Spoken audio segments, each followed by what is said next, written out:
Ladies and gentlemen, good day, and welcome to the FIVESTAR Business Finance Limited Q4 FY26 earnings conference call. As a reminder, all participant lines will be in the listen-only mode, and there will be an opportunity for you to ask questions after the presentation concludes. Should you need assistance during this conference call, please signal an operator by pressing star, then zero on your touchtone phone. Please note that this conference is being recorded. I now hand the conference over to Mr. Raghav Garg from Ambit Capital. Thank you, and over to you, sir. Good morning, everyone. On behalf of Ambit Capital, I would like to welcome you all to the Q4 FY26 earnings call for FIVESTAR Business Finance. Joining us from the management today, we have Mr. Lakshmipathy Deendayalan, Chairman and Managing Director, Mr. Shrikant Gopalakrishnan, Joint Managing Director and CFO, and Mr. Prashant, Chief of Treasury and Investor Relations. I thank the management for the opportunity to host this earnings call. We can now begin with opening remarks from Mr. Lakshmipathy, post which we can open the floor for questions. Thank you, and over to you, Mr. Path. Yeah. Good morning, everyone. Thank you, Raghav. We have just completed one of the most challenging years for FIVESTAR. The asset quality headwinds faced by MFIs and unsecured loan lenders over the last couple of years creeped into the portfolios of secured loan lenders also, especially those providing small ticket loans. As a company, we all know FIVESTAR provides loans to small business owners and self-employed individuals. With a higher proportion of MFI overlap, this resulted in increase in DPDs and NPA for FIVESTAR during the course of this financial year. However, the actions taken by us over the last few quarters have helped us to tide over these challenging times, and I'm very happy to state that the worst is behind us, and the coming quarters will see us moving in one direction, onwards and upwards. So let me get into the quarter that's just got completed. In the current quarter has been very encouraging with collection efficiency across all buckets showing excellent improvements and getting back to the robust levels. This shows our strength in credit underwriting and collection infrastructure. I wanted to share few collection metrics that clearly shows this trend. For the quarter ended March 31st, 2026, we clocked a unique customer collection efficiency of 98.1%, which is one of our best in the history of FIVESTAR. Our X-bucket collections for the quarter came in at 99.3%, which has helped contain forward flows from X-buckets. Our slippage ratio has dropped from 1.09% in last quarter to 0.7% in this quarter. This has helped our NPA remain largely stable between the quarters at 3.37%. Credit cost has remained largely stable at 1.88% of the average AEM for the Q4 compared with 1.76% in last quarter. After quarters of continuous drop, the current proportion, the customers who are in current buckets, has moved up almost by close to 1% from 81.77% in Q3 to 82.69% in Q4. So all the above metrics, what I said, clearly shows the collection efficiency across all buckets are back to our normal trends. With our collection strategies in place and our collection efforts showing strong traction, we started to refocus on distribution and portfolio growth during the current quarter. Our disbursement for the quarter came in at 1,213 crores, an increase of 24% over the previous quarter. Our disbursement for the full year came in at 4,675 crores, which has allowed us to clock a portfolio growth of 11% even during a challenging year.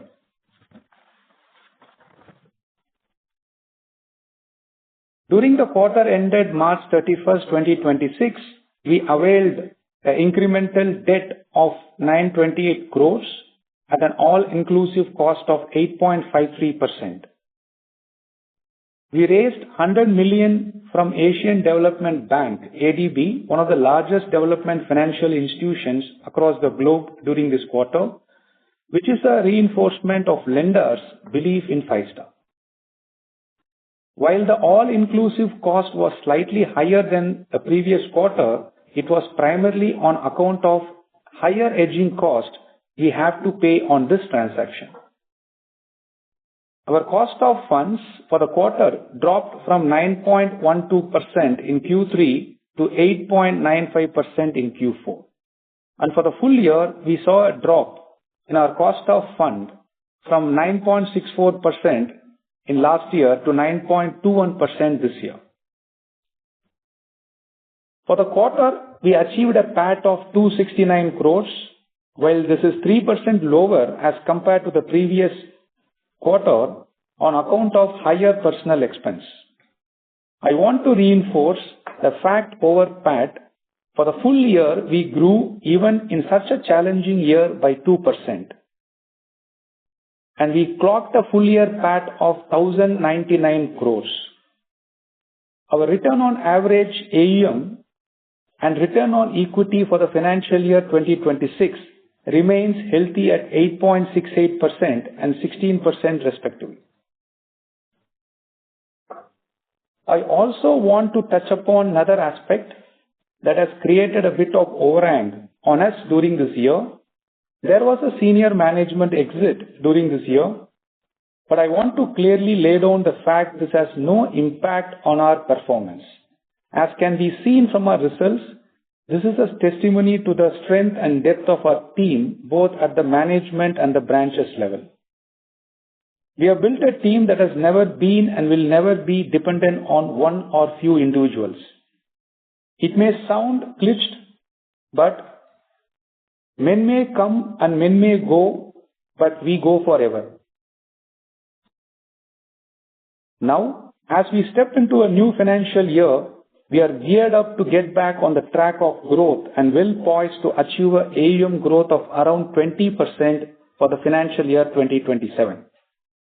And thereafter, we will slowly move upwards. As in the past, we will aim at achieving strong yet sustainable growth, quality and profitability through robust credit underwriting, strong collections and proactive risk management backed by use of adoption of technology and AI and supported by a diversified and cost-effective fund profile. The way we handle the challenges gives me immense confidence and clearly shows that we have emerged stronger and will move onwards and upwards. Thank you. Now I'll hand over the call to Srikanth for more in detail. Very good morning to all of you.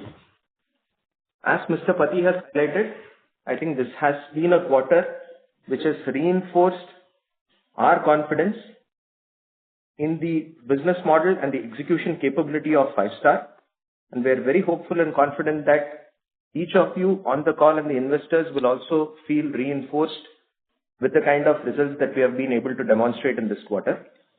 Let me touch upon just few aspects on the numbers before I hand it over for any questions. Despite dropping our yields by 2% about a year and a half back, our spreads continue to remain quite healthy. In fact, the drop in spread for the full year has just been at 40 basis points, despite the incremental disbursements coming in at about 200 basis points. So we have been able to get good cost of funds to stem the drop in spread. This has resulted in strong return on average AUM at 8.37% and an ROE of close to 16% for the full year. From the borrowing perspective, I think we are being looked at very attractively by the lenders. Like Mr. Pati said, ADB has given 100 million line to us, out of which we have drawn 50 million during this quarter, and another 50 million is available for us to draw anytime over the next financial year. While this has come in at slightly higher cost because of the hedging costs involved, but this reinforces the fact that even some of the largest lenders of the world are ready to back the company because of its strong underwriting capability and collection infrastructure. Our PAT for the quarter stood at about 269 crores. Because of slight increase in personal expenses, this is lower on a sequential basis and on a YOY basis. Our net worth stands at a very healthy number of about 7,400 crores, 7,380 crores to be precise. We continue to have a good provision coverage ratio both on the overall assets and on the stage 3 assets. Our overall coverage is at 1.84%, and on stage 3 we are at 41.4%. Given that there has been some betterment in the buckets, especially in the stage 2 composition, the stage 2 proportion has dropped a little bit. In fact, our 61 to 90-day bucket has actually come down from about 5.1% to 4.8%, because of which you see a small drop in the stage 2 provision coverage. But we generally track the overall provision coverage because this is what gives confidence on the balance sheet and on the quality of assets that we are holding. As a management team, we are very confident that we have bounced back in the best manner possible. We have taken the right set of actions. As a company, we have faced multiple challenges during this year, asset quality challenges, people-related challenges, but every one of them have been faced by us and we have overcome them in the best manner possible. And like Mr. Pati said, I think from here onwards, the performance is going to be in one direction, which will be onwards and upwards. That's the confidence we as a management team have, and we would like to make each and every one of you feel confident about the ability of the company to bounce back and grow in the coming years. So on that note, we will take a pause and very happy to address any questions any of you may have. Thank you. Thank you. We will now begin the question and answer session. Anyone who wishes to ask a question may press We'll probably star. just take a couple of minutes for the question queue to assemble. Sure, sir. Anyone who wishes to ask a question may press star and 1 on their touchtone telephone. If you wish to remove yourself from the question queue, you may press star and 2. Participants are requested to use handsets while asking a question. Ladies and gentlemen, we will wait for a moment while the question queue assembles.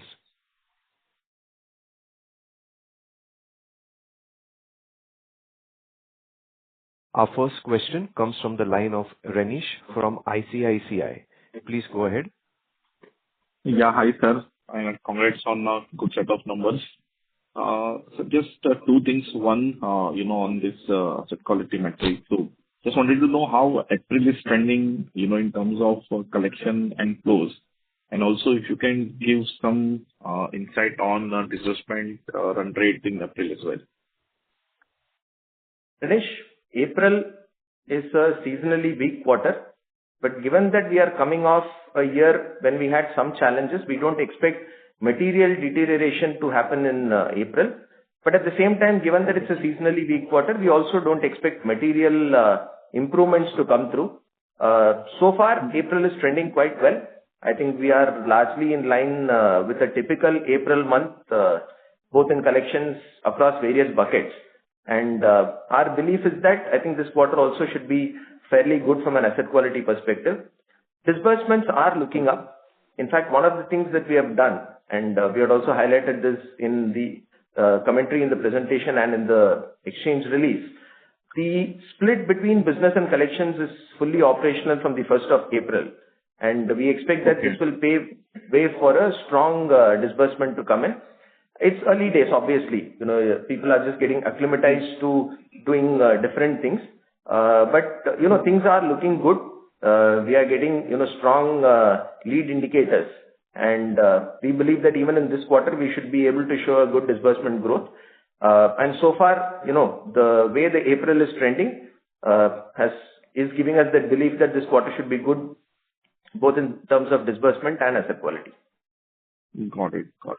And so just lastly on this credit cost front, so when we look at net slippage rate, which is obviously coming down pretty sharply in Q4, and also when we look at X bucket, it clearly suggests that incremental flows are far lower than what it used to be during first 9 months of FY26.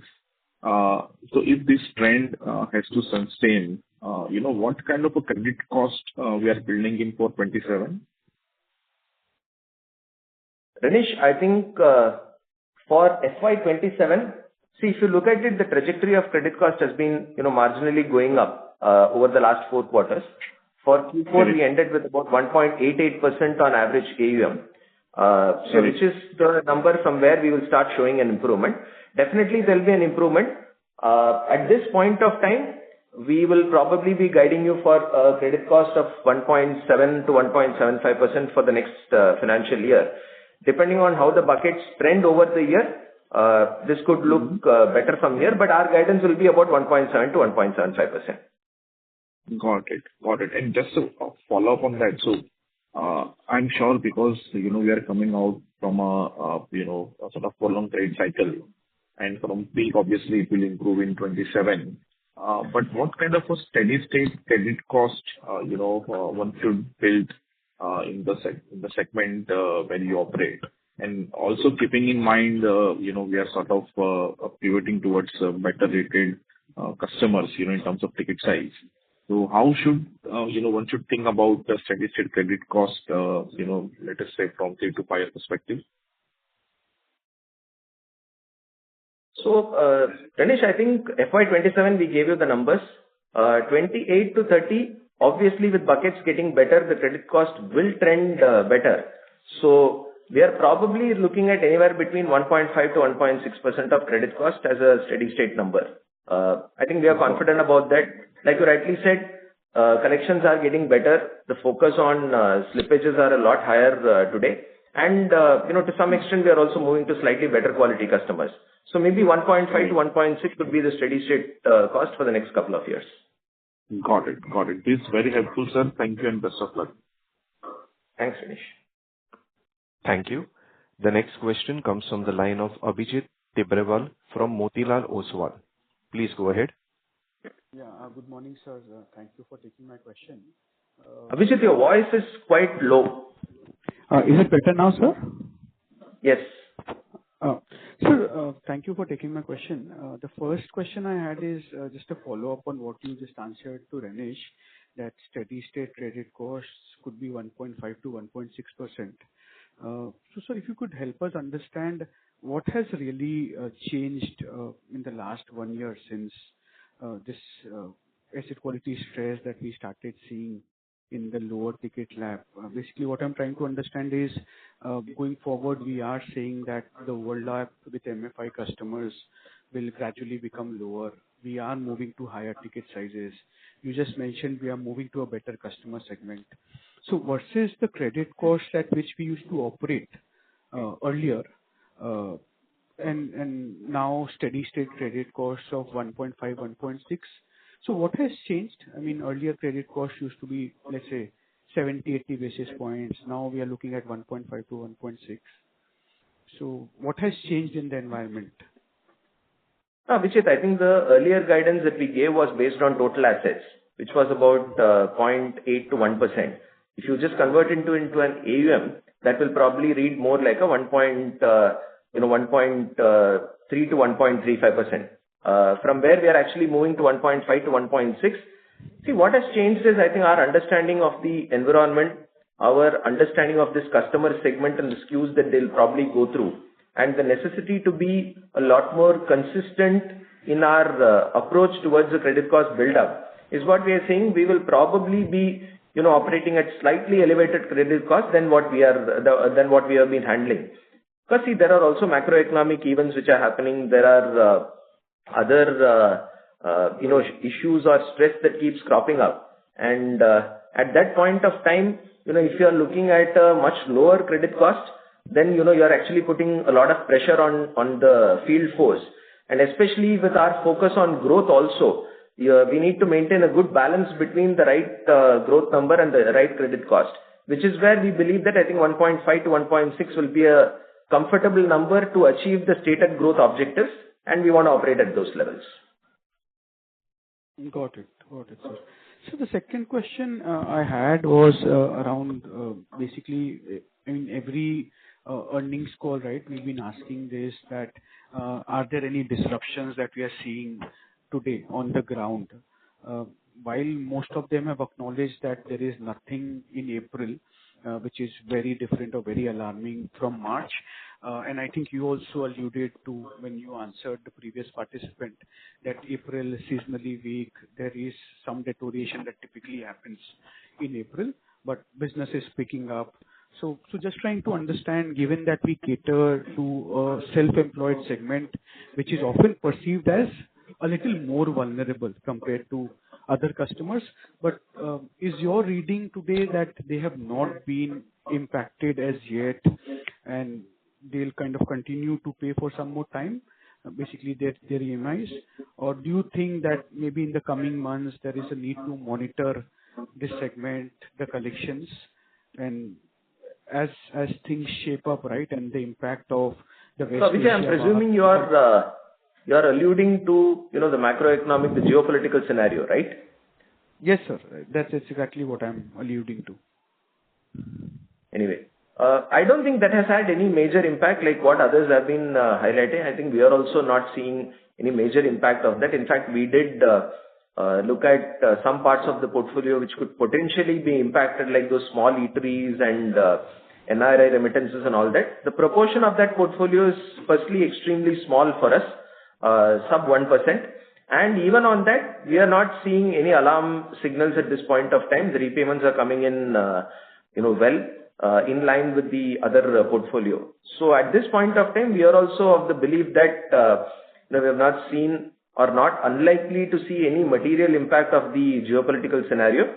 But again, it's something that we keep an eye on and will keep monitoring. Hopefully, we are probably getting to some solutions. And if that happens, I think that will be a positive impact for us. Got it. Srikanth sir, and then last question I had was, in the last 6-12 months, have we seen... Alaric, we should probably go to the next participant. I think Abhijit has dropped off.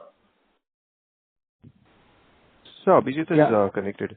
He's still connected. Can you hear me, sir?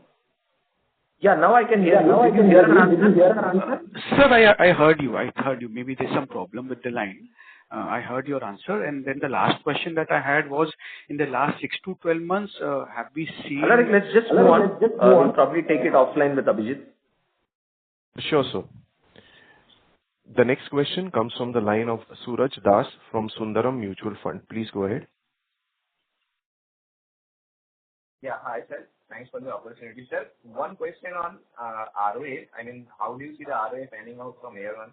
Given that your steady state credit cost is only 20-30 basis points lower than the current levels, and so therefore the ROA driver would be only margin. So how do you see that margin panning out? Do you see the margin probably a bit of coming down over a period of time while you scale, because you increase on the ticket size and so forth?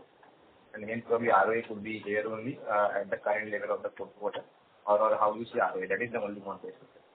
Yields and cost, but it is also driven by leverage, and that will keep going down obviously with leverage coming in. Our belief is, I think even for the current financial year, which is FY27 and thereafter, we should be able to operate at a spread of around 13.5%. Depending on the leverage, the margins will stack up where they are. And from an ROA perspective, I think we believe that we should be able to operate at about 8.25 to 8.5% for this year. And on a fairly steady state also, about 8 quarter levels, we should be able to operate. See, today it is also a function of a bit of leverage, which is much lower. I think as the leverage keeps kicking in, you will see some impact on the ROAs, but that will have a positive impact on ROE. But for this year, I think 8 quarter to 8.5 is an ROA that we should be able to operate at. Sure, got it. Thank you so much. Thank you. The next question comes from the line of Viral Shah from IIFL Capital. Please go ahead. Yeah, hi. Thanks for the opportunity and congrats on good set of results. Shrikant, wanted to check three things, if I may. One is, you mentioned about the personal expenses. Was there any one-off, or is this just a reflection of the full build-out cost of the collections vertical that we have built up? So it's a combination of both, Viral. One is obviously the build-out of the collections vertical, and typically in Q4, you also give slightly higher incentives, some schemes that we put in to actually spur the people to to run for good collections and good growth. I wouldn't call it as a one-off, but it's a very typical phenomenon that you will see in in the last quarter. Like how you see in the first quarter, the increment impact coming in. Because the growth was slightly lower for this year, the personal cost looked a little bit on the higher side. But for these two, I think it's largely business as usual. Got it.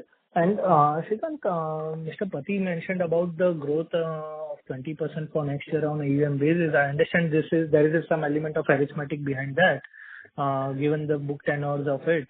But how do you see it, say, on a steady state basis, 28 and maybe even beyond? What is the kind of growth outlook or aspiration that you would have? So, Viral, I think given that, one, we are coming off a slightly lower growth year, so there is some bit of pent-up demand that will be there, which we should be able to cater to. And also, given the fact that our base is not as high. So, for example, even growing at 20% by the end of FY27, we'll probably somewhere around close to 16,000 crores. So, we still remain confident that at least for the next 2 to 3 years, we should be able to clock a growth around 20%. So, if I have to be conservative and give you a range, it will probably be somewhere between 18 to 20%. But we are definitely, at least for the next 2 to 3 years, we are going to be aiming for a close to 20% growth. Got it. And my last question, Shrikant, was just with regards to the yield. How much more pass-through of the rate cuts that we had taken 1.5 years back is still remaining? Understand this is on incremental basis, but is it fully reflected on the book? And secondly, given that now we are shifting also segments somewhat in terms of customers, do you foresee, say, some bit of element of yield compression in this year? Viral, I think the yields has largely been factored. So if I have to put a number, maybe you have another 40 to 50 basis points of impact. So we are today incrementally lending at around 22.5%. And factoring for some delinquencies and all that, the book yield should be closer to about 22 to 22 quarter. And for Q4, we were at about 22.6. So I would probably say about 30-40 basis points of further impact that may come in over the next 3 to 4 quarters. See, the other point that you asked, I think we've been reiterating consistently, is that this is not a very price-sensitive segment. And it's not like we are completely shifting our segment. We are going to be lending at 15-20 lakhs where the borrowers are extremely price-sensitive. We have to drop our yields. This is a segment where we have been operating at similar yields even in the past. And for the last 12 months also, we have been giving similar yields to these customers. So it doesn't change primarily on account of us focusing more on the, let's say, closer to 5 lakh customers rather than the closer to 3 lakh customers. So we are not really envisaging any material disruption to the yields on account of the slightly different focus that we may be carrying. Got it. Very clear, Shrikant. Thank you and all the best. Thank you. The next question comes from the line of Kunal Thanvi from Banyan Tree Advisors. Please go ahead. Hi. Thank you for the opportunity. I have 3 questions. One was, during this... I'm sorry to interrupt, Kunal. You're not quite audible. Could you please use your phone on the Sorry, we handset can't mode? hear you. Is it better now? Yes, please go ahead. Yeah, I had 3 questions. The first one was, when we have done this restructuring, organizational restructuring in terms of, business and collection, being different teams, can you, throw some light on, what were the gaps that you saw? Because, see, we've been in the business for last 20 years, and this is like one of the first time when we have seen a over-leveraging cycle that we saw. And in the first instance itself, we have to reorganize the entire team. So, really interested in understanding, what were the things that went wrong and how does this reorganization kind of correct it? Second question was on your last quarter's comment on, permanent over-leveraging in the, microfinance sector. If you can, sector is now playing out, what is your sense on the over-leveraging bit? And the third thing is given our size, we've been always saying the structural growth will be closer to 25%. And now, Srikanth just alluded to the fact that we'll be tracking closer to 18-20% over the next 3 years. So is it that, structurally our growth rates would be lower than what we were anticipating, say, 2 years back? If yes, then if you can, help us understand why. Because at one stage we are moving to a slightly higher ticket size, and still if we will be growing slower than what we had kind of, anticipated 3 years back, are there any things that we should know or, any reasons that we should know for the slower growth? Thanks. These are 3 questions that I have. I hope that I'm audible. So let me go one by one. We are not extremely going higher on the ticket size. If you see the average ticket size between last year and this year, it has moved from 3.5 lakh per customer to 4.2 lakh per customer. So we are still operating in the sweet spot of 3 to 5 lakhs. That is where we see the potential for a higher growth, and we see there is the challenges for other people to get in. So that is the sweet spot of 5-star. So we will be operating in 3 to 5 lakhs, definitely. What we have been saying 3 quarters before was below 3 lakhs. That had some bit of pain, where we want to slow down in below 3 lakhs and concentrate a bit more on above 5 lakhs. So structurally, 3 to 5 lakhs will be our core. Even if you see a presentation, close to 50% plus of our total AEM lies in 3 to 5 lakhs. So there is no big movement that we have made to go and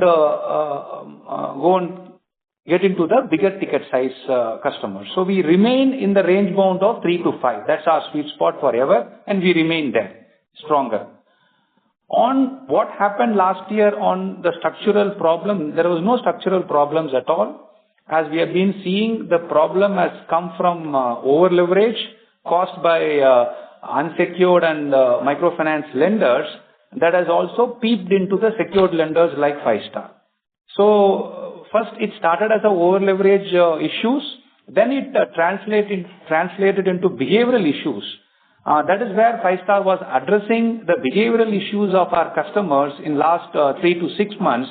That is getting set righted now by a continuous effort that what we have been putting with the existing customers.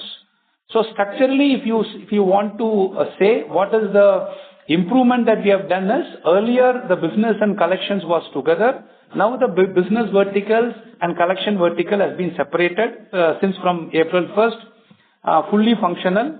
So business team now will be focusing more on new businesses, and collection team will be more focusing on stabilization in the DPDs across all the customers in 5-star. I hope so. I have broadly answered all the questions. There is some kind of disruption that we are not able to hear the entire questions. If any question that we have not answered, please come again. Yeah. So the last question was, structurally, we have been saying, the business is, because of the lower base and opportunity, 25% was the growth number that we have been giving for last 2-3 years. Now, in one of the comments, Srikanth mentioned that we'll be growing at 18 to 20% over the next 3 years. So is it fair to assume that structurally our growth rates would be lower compared to what we had anticipated, say, 3 years back, 2 to 3 years back? When we were growing at 30% plus, our AUM size was close to 5,000 to 7,000 crores. Now we are sitting on 13,000 crores, and we are coming out from a growth of 10-11% for a full year. We are intent to grow at 20%. So that is why if you see my earlier opening remarks, this will even go up as we move forward year on year. But please understand, from a current of 10 to 11%, we are doubling in this financial year. Maybe we will be even higher growth as we go forward. Okay, sure. And last question is on, our cost to assets, like because of this reorganization and slower growth this year, we see some inch up in the cost to assets number, right? Can you help us understand what should be the structural cost OpEx to assets from a steady state basis? See, for Q4, if you look at our OpEx to average AUM, we ended slightly higher than 7%. And this year, obviously, there will be some benefit of scale that will come in.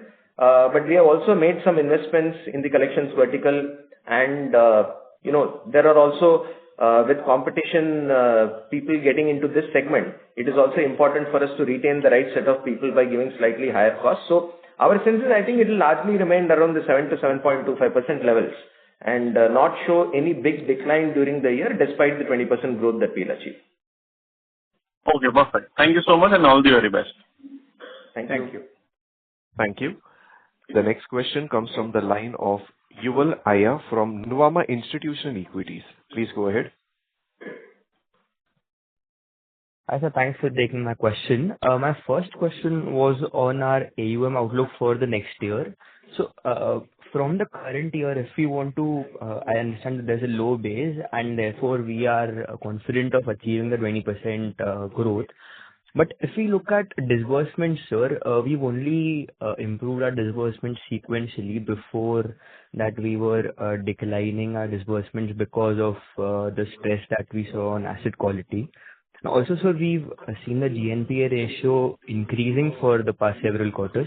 So, do you look at it this way that we'll go for higher disbursements to achieve that 20% growth only after you see some early indicators for the GNPA ratio decreasing, or it won't be contingent on that aspect, sir? No, we will be pushing up disbursements. Like we said, I think in Q4, sequentially, our disbursements was higher by about 24%. And you will definitely see sequential growth. See, the quick back of the envelope computation is we did close to 5,000 crores last year. Even if we had grown our disbursements by 15% this year, that number should have been about close to 6,000 crores. And another 15% will mean close to 7,000 crores for FY27. But given that this year we did not push up on our disbursements, like I even said earlier, there is a bit of a pent-up demand which we can definitely address. And this is a segment where the demand is of the least concern because it's a very huge market out there. And we should be able to get close to about 6,500 to 7,000 crores of disbursements in the coming year. So definitely we have started, looking at ways and means to bring in quality customers, at the same time push our disbursements up. So just to continue that, as I said in my opening remarks, we are already seeing a very good uptick in our collections. Just to go a little deeper, for last 6 months, we are seeing a good trend in upwards in collections. So that is why we are able to do ever best in our collections in both in the X bucket as well as the unique customer collection efficiency. You will see the NPAs slowing down from next quarter onwards. So, but that is the outcome, because if current customers, ex-customers forward flow is lower, eventually the arrears will be lower, eventually the NPAs will be lower. So we are seeing that trend very strongly. That's why we are confident to say that we'll be growing at 20%. So definitely in coming quarters, you'll see NPAs downing towards the south. Understood, sir. Thanks. And sir, my second question was on our OpEx outlook for this year. So what plans do we hold in terms of increase in headcount and branch expansion for FY27? And if there'll be a breakup of, in terms of tier 1, tier 2, etc., towns for the branch expansion, that will be helpful. So our endeavor is keep opening the new branches. Last year also we opened close to 90 branches. I'm happy to say that out of 90 branches, 95% of my new branches break even has happened. So the infrastructure should be ready in place. That's why we keep opening, because that's one of the important levels for growth for FIVESTAR. Going closer and closer to the customer in city, where we have lesser competition and very understanding the ground level reality of the customer, which is more important. So our catchment area around the branches will be 25 to 30 kilometers. So we want to be as close to the customer whom we intend to serve. So even for this financial year, we intend to open 60 to 75 branches. From an operation cost, Srikanth, you want to take? No, like we said, I think these branches will come in, and we are very confident that over a 9 to 12 month period, these branches will start breaking even or becoming profitable. Which is what we said, that the OPEX to AUM level, we should be at about 7 to 7.25% for this year, which is same as what we did in Q4. Because obviously to retain our good people today, we have to compensate them at the appropriate levels, which would mean you're not going to get too much of scale benefits coming in this financial year. Sure. Thanks a lot. Thank you. Thank you. The next question comes from the line of Arvind Ravichandran from Sundaram Alternatives. Please go ahead. Sorry, we are unable to hear you. Sorry, can you hear me now? Hello. Sir, can you hear us? Hello. Yes, sir. We can hear you. Yeah. Please go ahead.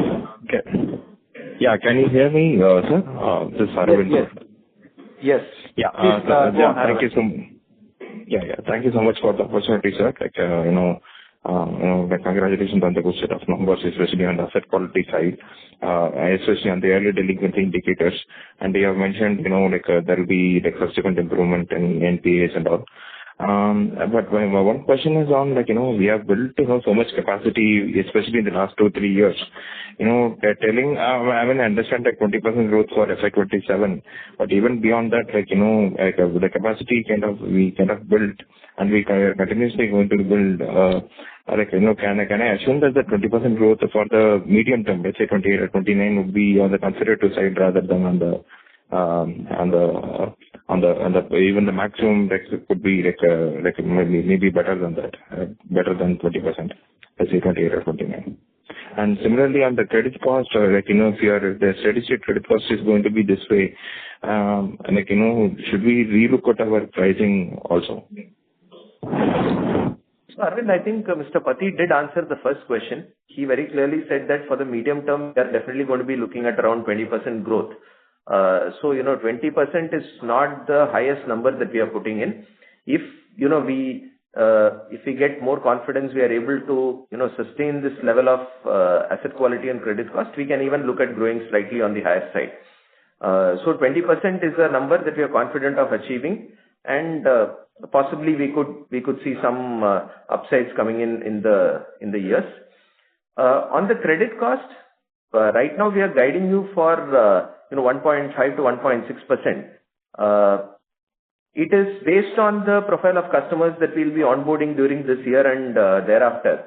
So at this point, we are not saying that we are going to be onboarding much higher quality customers, which means credit costs will come down. If that happens and the asset quality trends a lot better, naturally you'll see credit costs being better than our guidance. Sure, sir. There's one more question on the yield side.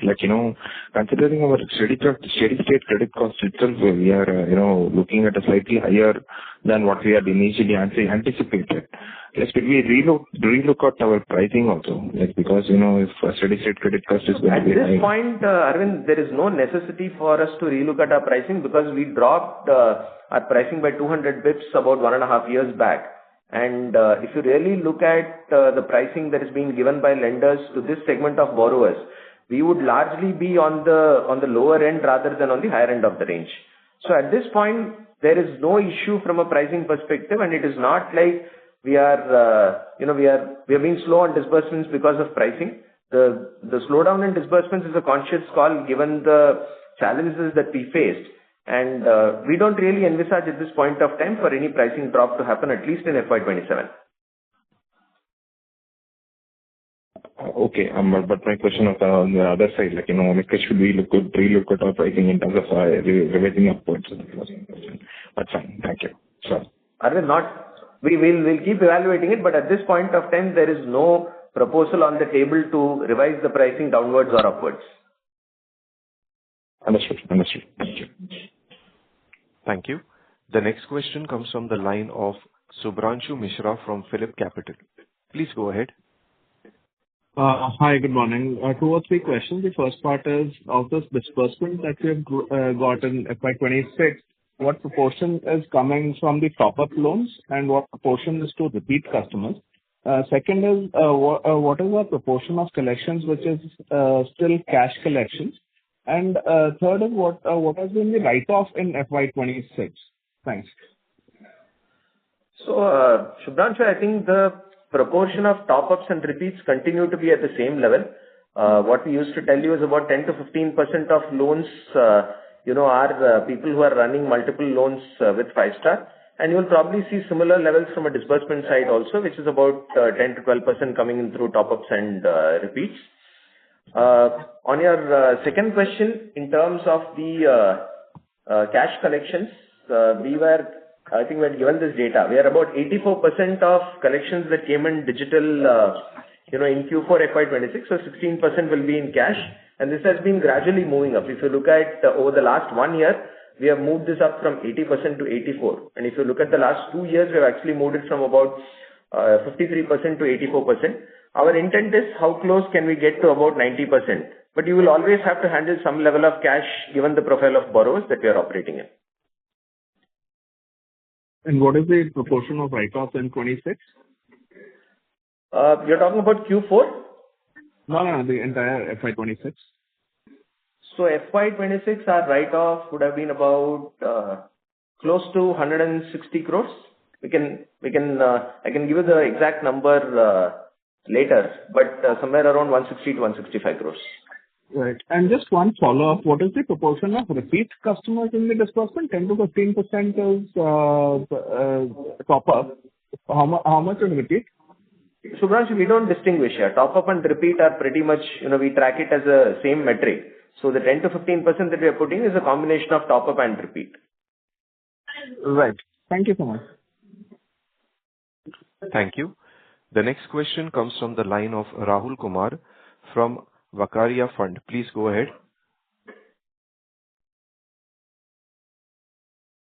Rahul, please go ahead with your question and unmute your line in case if you're on mute.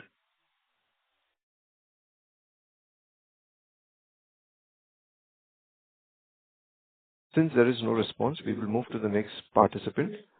The next question comes from the line of Vansh Solanki from RSPN Ventures. Please go ahead. Hello. Good morning, management. Hope I am audible. So Yes. I'm new to with this company. So I want to understand the process of sourcing and underwriting with a collection. I have read in many research reports and also with the other companies which I am tracking that the below 5 lakh segment is very connector based segment and we have to generate the lead from a connectors majorly. And also, what is the turnaround time for our disbursement and what kind of risk profile customers we are approaching in below 5 lakh segment and 5 to 10 lakh segment? See, Vansh, we have a very proprietary underwriting which is based on evaluation of the character, cash flow, and collateral. And this is a methodology that we have perfected over the last 20 years of operating in this segment. I think we should probably get into a call separately so that we can actually take you in detail. Because in an earnings call, it will be very unfair for us to explain all of these to the other investors and analysts who are present. So please, you have the mail IDs of Prashant and me, on the presentation. Do write to us. We'll fix up a mutual time and we'll take you in detail through the underwriting process, the turnaround time and various aspects. Okay. Sure. And another question on if I can ask here or all the question I need to ask on the offline only? Let's connect offline because you're new to the company. I think it'll be good for you to understand the company first before coming out with your questions. So let's connect offline and we'll clarify. We'll explain to you about the company and also clarify any queries you may have. Okay, sure. Thank you. The next question comes from the line of Divyansh Gupta from Latent PMS. Please go ahead. Hi, sir. Couple of questions. So just wanted to understand how does the sourcing and fulfillment strategy for the more than 5 lakh ticket size differs from our, let's say, existing less than 5 lakh customer profile? And does the CIBIL profile that we are targeting any different? No, Divyansh, the underwriting process is largely the same. Like I said, it's based on evaluation of the character, cash flow, and collateral, and we look at credit bureau footprint of the customers, what kind of loans they already have, and what is the performance on those loans. So there is actually no difference between underwriting, let's say, a 5 to 10 lakh customer vis-a-vis a 3 to 5 lakh customer. Again, like we offered to Vansh, happy to take you through the detailed underwriting process over a discussion. So please write to us in case you need any further clarifications, and we'll be happy to take you through in detail. Sure. My question was actually also on the sourcing part, not necessarily underwriting. The question was, is the sourcing both of them are because both of them? No. Yeah. Got it. And the second question is that we mentioned in the call that, let's say, 84% customers are paying us digitally, right? And when we want to take it to, let's say, 90, the question was that if the customers are paying digitally, then they start to have a digital footprint, right? Which goes against one of the reasons why FIVESTAR is a better lender to those customers, because they don't have banking history, right? Now, if they are making digital payments, they have banking history.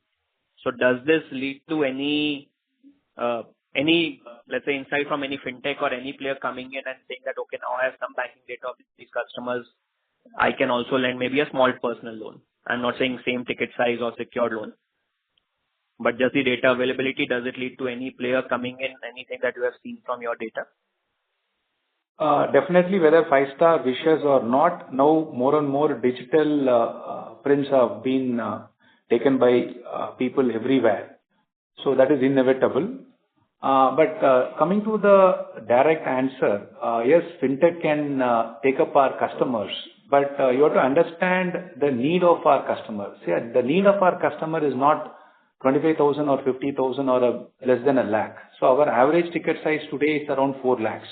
That's being used for business improvement, starting a business or a home renovation, or some personal in nature, which is used for marriage or education or health.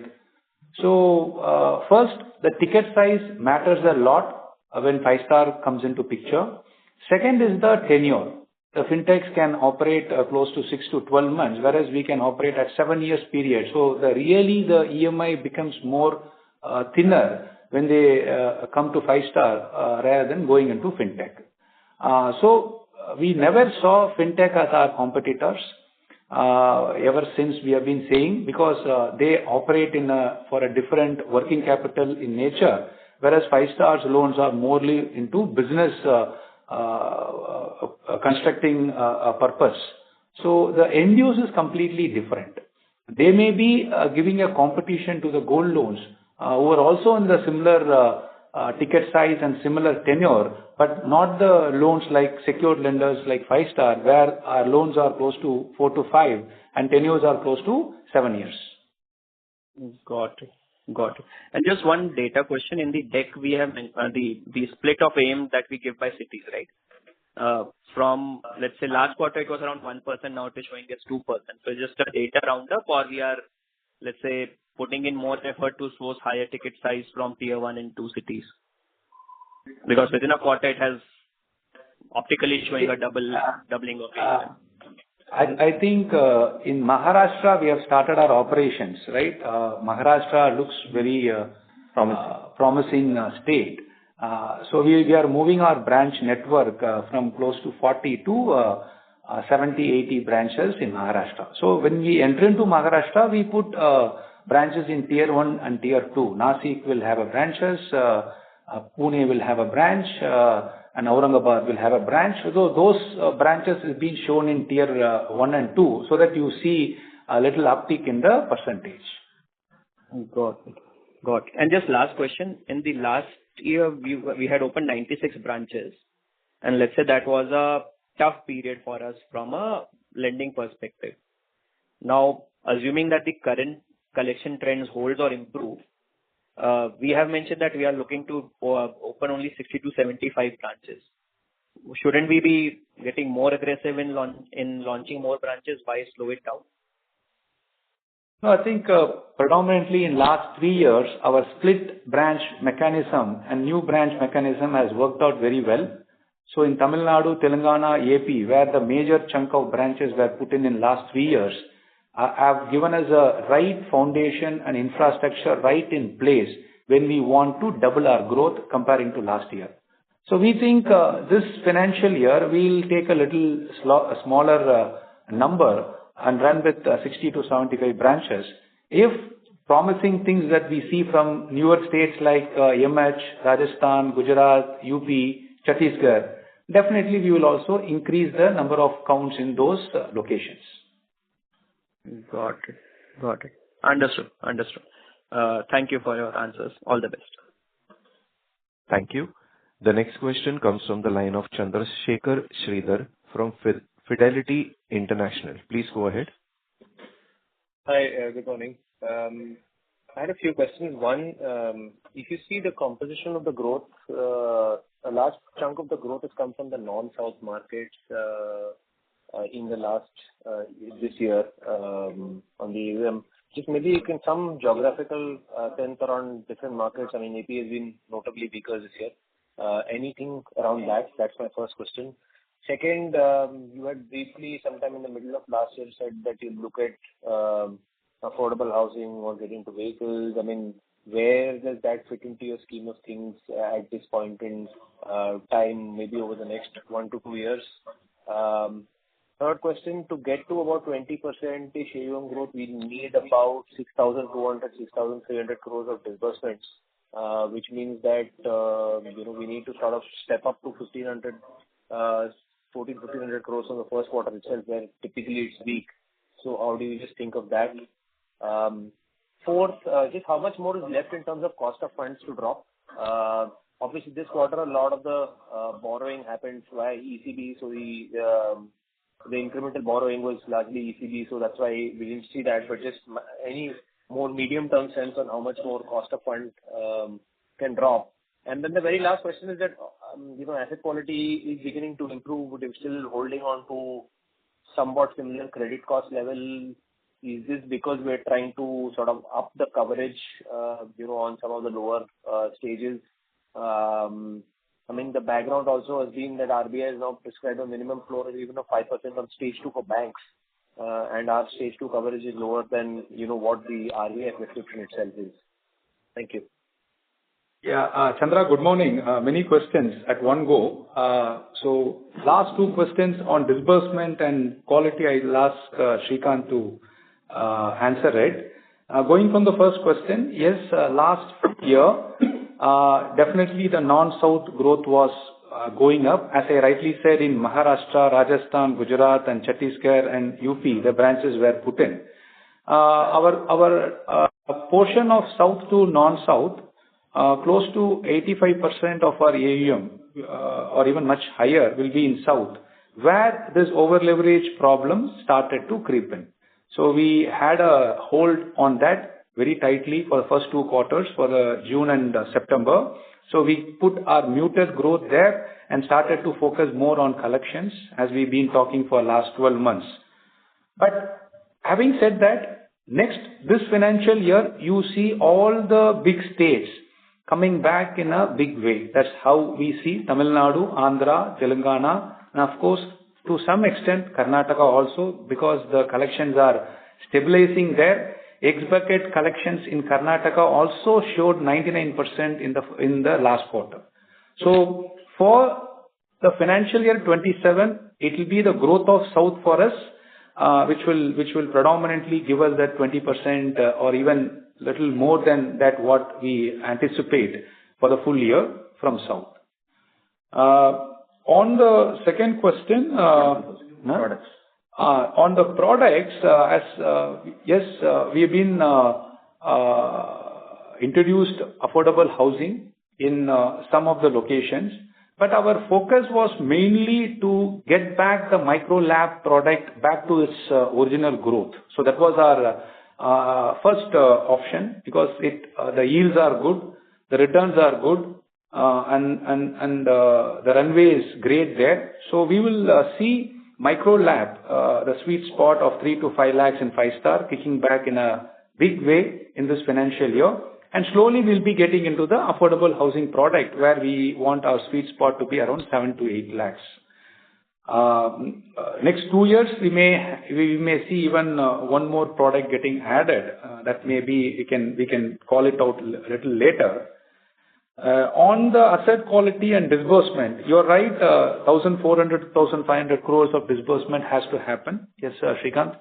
So, Chandra, this is what we alluded. For example, last year, not FY26, even in FY25, we did about 5,000 crores of disbursements for the full year, which is almost at, close to 425 to 450 crores on a monthly basis. And this year, obviously, we have consciously pulled back. So the ability to, push it by 20% on the back of 1 year old numbers is not a challenge at all. So today, you will probably see, and this will give you a lot more confidence maybe post the first quarter. Even in the first quarter, we are targeting, quite strong disbursements to come in. So we don't really see a challenge getting to about 6,200 to 6,400 crores of disbursements to achieve a 20% growth. See, credit cost levels, mathematically, you are right. I think with asset quality improving, we should start seeing benefit on the credit cost. And at this point of time, there is not any tearing hurry for us to, keep creating buffers on the provisions. Obviously, we will continue to keep creating appropriate level of ECL on our book. Like you said, while I don't think that is going to come to NBFCs anytime soon because the ECL framework for bank itself is coming in only from 1st April 2027. So I don't think that 5% is going to come on stage 2 anytime soon for the NBFCs. But just that given that we are coming off a year when we have seen some challenges, possibly we are playing a little conservative from a credit cost levels. Depending on how the DPDs stack up, you could see some benefit on the credit cost line kicking in actuals. And lastly, to a question on the drop in cost of funds. See, if you exclude the ADB borrowings that we did, our overall cost for this quarter will be somewhere around 8.25 to 8.3. And given the macroeconomic challenges, the geopolitical challenges, it is creating a little bit of uncertainty in the borrowing space. So at this point of time, I would probably say we don't expect too much of benefit to come in from cost of funds in the next financial year, but they'll continue to be a monitorable. So we will obviously keep pushing banks for much finer rates. Rating upgrade at least till the end of the year or maybe till the second half of the year is out of question till we start showing some benefit. So most likely I think we should be borrowing at average rates of closer to 8.5 levels, which means at the book level you still have another 40 basis points of cost, but that will come over the next 2 to 3 years. So if you're borrowing at 8.5, naturally the book has to come to about 8.5, right? But it'll probably take 2 to 3 years. So that much of juice could still be there in the book, but geopolitical challenges are creating some murmurs, especially on the liquidity side. We will get to know. Obviously, in April we have not borrowed any monies, given the strong liquidity position that we are in. But we'll get to know a little better over the next couple of months, and I think we'll be able to give you a better perspective in the next earnings call. At this point of time, we would say I think we will largely be where we were in FY26. FY26. Thank you. Thank you. We take the last question from the line of Aditya Das from Samatvam Capital. Please go ahead. Hi, am I audible? Yes. Yes.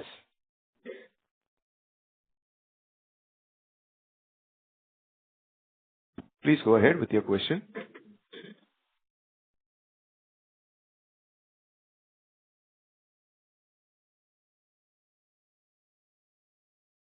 Since there is no response from the participant, that brings us to the end of the question and answer session. I would now like to hand the conference over to the management for the closing remarks. Yeah. Thank you all for taking up this call with us. As we said in the opening remarks, you will see the onward and forward growth coming back to 5-star. And I'm happy to give a closing comment that I'm happy to share that board has declared the same dividend what we got in last financial year. So that gives also a good positive sign to the retail shareholders. So with this positive comment, I'm thanking each and everyone who have joined this call. See you soon in the next earning call. Thank you.